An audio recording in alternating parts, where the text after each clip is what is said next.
Dr. Flo. That's not what I heard, but that's what I know for myself and for all of you. I'm here today to do a sacral chakra recap. The theme of this week is all about finding love in our personal storms. It's week 21 of the year, week 21 out of 52, and for the next 4 weeks, we're going to be centering inner peace and resilience. And it's a wonderful thing to know when you have resilience in your life. Each day focuses on a different chakra. Of course, I'm doing the recap today of the solar plexus chakra. That's all about what we do in the world.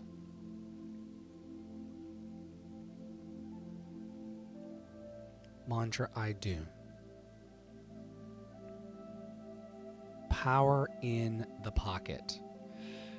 Today's storm we're going to focus on is helplessness, a loss in confidence, and also blame spirals that go nowhere. Okay? So I'm going to focus on day 3's storm, all about power in the pocket. And as we share today, think about your personal storms that you may have of helplessness, a loss in your confidence, and also the blame spirals that can happen both inside of yourself but also as it pertains to other people.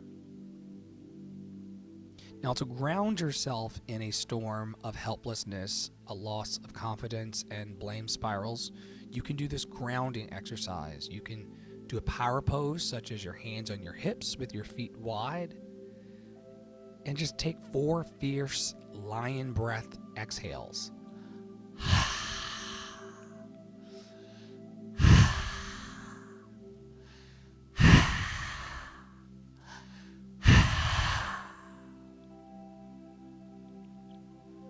That will help you ground. Now, some of you are going to think that's ridiculous. Your power pose with your 4 fierce lion breath exhales. Today's teaching is that you want to reframe all of the challenges in your life as training weights for your soul. No matter how many times that I've been rejected by casting directors or agencies or audiences or friends or family, it's important that I see all of those challenging moments as training weights from the soul. Like the heavier the challenge, the stronger your soul muscle is going to get. And child, I've been canceled by everybody. I've been canceled by my mama. I've been canceled by agencies. I've been canceled by friends. I've been canceled before. And there is a resiliency that happens in you when you realize that even though everybody else might cancel you, you will never cancel yourself.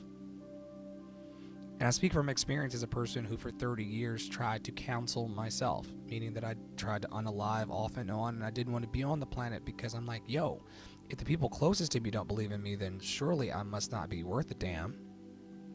Not true. People are carrying around like really heavy thoughts and emotions. People have heavy people around them that makes their lives overwhelming. And so they may not be rejecting you, they may be just rejecting your presence in their lives because they can't take on more. It's okay. Nothing is personal. A gentleman on Clubhouse earlier in the day was talking about attachments versus connections. Powerful teaching. Because my arm is attached to me, if you set it on fire, that's a problem for me because my arm is attached. This is how he taught it. Because my arm is attached, if you set my arm on fire, it's going to be a problem. But if I, through some power of the imagination, was connected to my arm, if you set it on fire, then I would be able to detach my arm. It wouldn't harm the soul of me or the nucleus of me as much. Because it's connected to me. People are connected to me, but not attached to me. If they're attached to you, if the garage is attached to the house, and it sets on fire, because it's attached, the whole thing's going to go up. If you have a detached garage and it,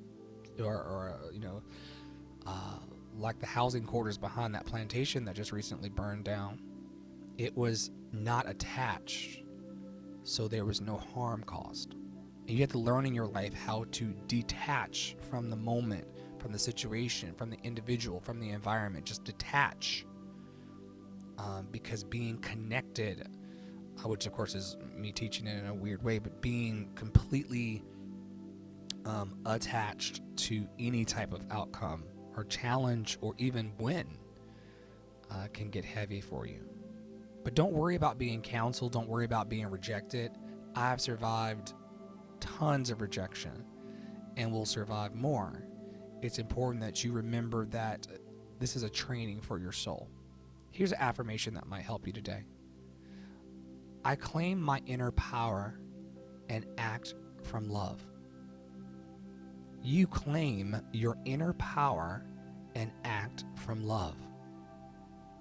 I claim my inner power and act from love.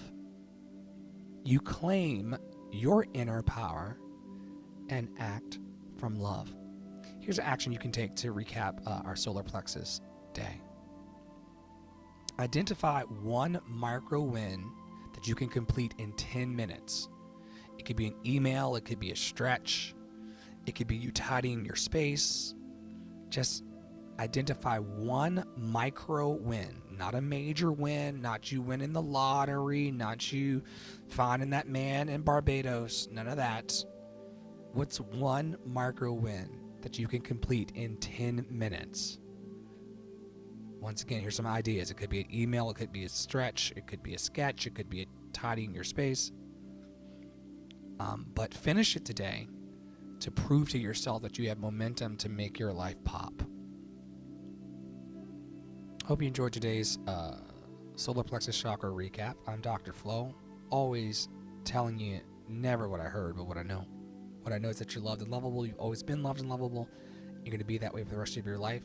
Thank you to Tara Olo Studio, who covers the days that I cannot. Thank you to Poppy Water for the inspiration to keep this organization floating. And thank you to you, Flo, for showing up. Remember, folks, you don't have to dwell in the storm of helplessness, lost confidence, or blame spirals. You can ground yourself, you can claim your inner power, and you can win in the next 10 minutes. Stay in your power, stay in your joy, stay loved and lovable, and I'll see you in a few minutes for Throat Chakra Thursday.